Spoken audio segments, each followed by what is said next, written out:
Muy buenos días. Son las 6 de la mañana de este martes 9 de abril de 2013. Esta es la hora de la verdad, que se transmite por Radio Red de RCN. Y estos son temas y asuntos que trataremos en la grata compañía de ustedes durante las próximas horas. Hoy hace 65 años, 9 de abril de 1948, se partió la historia de Colombia. Una fecha que duele y avergüenza. El país era otro, con todas sus dificultades y sus contradicciones políticas, era otro distinto. A partir de esa fecha aciaga en la que fue asesinado en las calles de Bogotá el líder Jorge Eliezer Gaitán, Colombia cambió definitivamente. Siguió a esa fecha la violencia de los partidos políticos. 5 años en los que, según el decir de los violentólogos, murieron 300.000 personas. El país se desfiguró, se llenó de odios, se llenó de amarguras. Fue otro distinto a partir del 9 de abril. ¿Quién mató a Jorge Eliezer Gaitán? ¿Con qué fines lo mataron? La hora de la verdad hablará ampliamente sobre el tema, mostrará pruebas y sacará conclusiones que, a juicio de nosotros quienes la dirigimos, no dejan ninguna duda.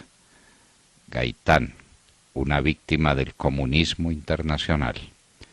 Como ellos mismos dijeron, un feroz anticomunista que había que sacar de la historia. Hoy hace 65 años. Y para conmemorar esa fecha, como si de una fiesta se tratara, se hace una marcha, en la que confluyen los más bajos intereses. El interés del presidente Santos por hacerse reelegir y por recuperarse en las encuestas. El interés de Gustavo Petro por hacer política de extrema izquierda y por salvarse de la revocatoria del mandato. El interés de los que siempre aprovechan este tipo de fiestas, este tipo de oportunidades, para salir a marchar en contra de todo. Bajos intereses confluyen. Vaya uno a saber por qué. El interés de la Iglesia Católica, la grande víctima del 9 de abril de 1948. Y el interés de unos que se dicen conservadores y que van a marchar sin recordar que ese día lo que pedían las turbas enardecidas y lo que buscaban en su actuación furiosa era llegar al palacio para destituir al presidente y probablemente para asesinarlo. Por lo menos eso decían en las radios en aquellos momentos culminantes de la vida nacional, que ya colgaban de los faroles los cadáveres de los jefes del gobierno y de los jefes del Partido Conservador. Y por supuesto los curas, el gran objetivo de la revuelta. Al cardenal Salazar parece que nadie le contó esta historia. La marcha de hoy, la pequeña política disfrazada de paz. El discurso del presidente Santos ayer por la televisión, o la triste capacidad de no decir nada. Qué pesar, qué pesar. Saber que esa misma tribuna la tuvieron algún día Alberto Lleras Camargo y Carlos Lleras Restrepo y Laureano Gómez y Mariano Ospina Pérez. Qué pesar lo que ahora está sucediendo. Mienten los que dicen que va a haber impunidad. Lo dijo usted mismo ayer, señor presidente. Si está hablando de reinserción a la vida civil de las FARC y está hablando de su actuación política, obviamente es porque no estarán en la cárcel. Señor presidente, cuide bien a quien le encarga la elaboración de sus discursos. Están muy malitos. Fidel Castro y el 9 de abril. Esta historia también la contaremos, tomada de fuentes fidedignas. Nada mejor que las mismas declaraciones de Fidel Castro. ¿Dónde está, nos preguntamos, el reportaje que Yamid Amad le hizo a Fidel Castro con motivo de los 50 años del 9 de abril? ¿Por qué se perdió esa pieza histórica fundamental?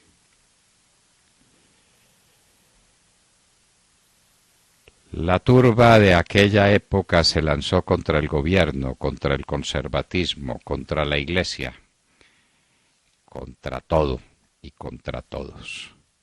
La turba, ¿quién la dirigía? ¿Desde dónde? Pues hoy tenemos que el Ejército de Colombia participa en política. Hacemos esta denuncia con verdadero dolor de patria. El presidente Santos y el comandante de las fuerzas militares le han dado orden terminante a los militares que se encuentran en Bogotá para que comparezcan a las 5:30 de la mañana a un plantón en el monumento a los caídos, en la calle 26, para apoyar la reelección de Santos, para apoyar la política barata. Es la primera vez en la historia que alguien tiene la desfachatez de utilizar el Ejército de Colombia como un elemento de política. El Ejército es sagrado, el Ejército nos pertenece a todos los colombianos. El Ejército ha sabido mantenerse aislado de la contienda política y teniendo como única brújula el servicio del país y el respeto a la Constitución y la defensa de los derechos de los colombianos. El presidente Santos, en su desesperación, no vacila en ponerlo al servicio de sus apetitos y de sus intereses políticos. El vergonzoso plantón del Ejército. En este momento, los oficiales y los suboficiales y los soldados del Ejército de Colombia están cumpliendo una consigna política en la calle 26 de Bogotá. Lo denunciamos con dolor de patria, con indignación de colombianos y con indignación de quienes creemos en la Constitución Nacional, que dice que el Ejército tiene que estar al servicio de la Constitución y no de los apetitos del gobernante. Como van a marchar muy pocos, hasta el Ejército lo sacan. De la misma manera que le ordenaron a todos los beneficiarios del Plan de Familias en Acción comparecer para reunirlos y ponerlos a marchar. Esto, además de una insensatez, es una crueldad. ¿A qué bajos abismos ha descendido el gobierno? Sabemos por noticias de primera mano que los beneficiarios de Familias en Acción se tienen que presentar para respaldar al presidente Santos en esta marcha.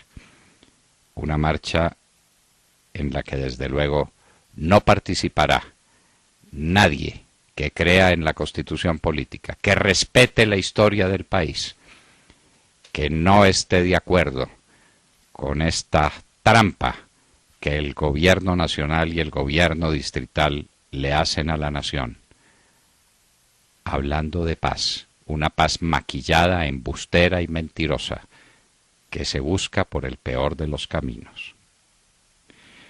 Nos vamos para el mundo internacional. Norcorea hace más locuras. Ha resuelto parar el complejo industrial de Kaesong, que le da comida y una posición digna en la vida a 50.000 coreanos. Y está amenazando de nuevo. Le dice a todos los diplomáticos que se encuentran en Norcorea que tienen que abandonar la nación antes de mañana miércoles. Y a los extranjeros que se encuentran en Surcorea que se vayan de Surcorea, que no quisiera hacerles daño. El tiranuelo saca otra vez las uñas. Hace espectáculo, pero cualquier cosa puede pasar con un payasito que tiene una bomba atómica guardada. Conmoción en el mundo entero por la muerte de Margaret Thatcher, una persona que empezó el rescate económico de Europa y de la Gran Bretaña, acabando con la empresa pública que era el cáncer que carcomía la economía europea. Una mujer fuerte, decidida, valerosa, transparente. Ha muerto la más grande política del siglo XX. Una mujer para admirar. Qué estilo el suyo y qué fortaleza. Explota un carro bomba en Siria. El panorama es desolador y los muertos son muchos. Con Sarita Montiel se fue toda una época, la del cuplé. Una época amable, linda. Ayer, de la manera más curiosa, al maestro Alberto Upegui se le ocurrió sacar una canción de Sarita Montiel, sin ningún motivo. No tenía ninguna idea de que Sarita Montiel estuviera en grave estado de salud. Pues ayer mismo falleció Sarita Montiel, la del último cuplé y las violeteras. Recordaremos su música. Ayer hubo fuerte valorización del dólar. Está a 1.2778 en este momento. El peso colombiano está con respecto al dólar en 1.817. El índice general de la Bolsa de Colombia sigue cayendo, 13.651 puntos. Las pérdidas bursátiles en este año son gigantescas. Los commodities se mantienen tranquilos. El precio del barril de petróleo WTI está a 93.58. El oro a 1.573 y las bolsas amanecen hoy en relativa calma después de la fuerte caída de ayer.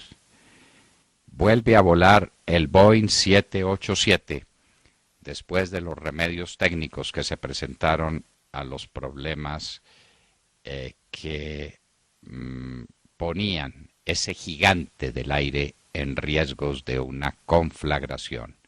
United vuelve a sacar el 787. Y en Hoy en la Historia, por supuesto, recordaremos el 9 de abril de 1948. Hay generaciones de colombianos que no conocen lo que pasó en esa fecha porque no les enseñan historia de Colombia en los colegios. Y hay otros muchos que lo supieron y lo olvidaron. Recordaremos el 9 de abril de 1948. De todo esto y de mucho más hablaremos con ustedes en la Hora de la Verdad en las próximas horas.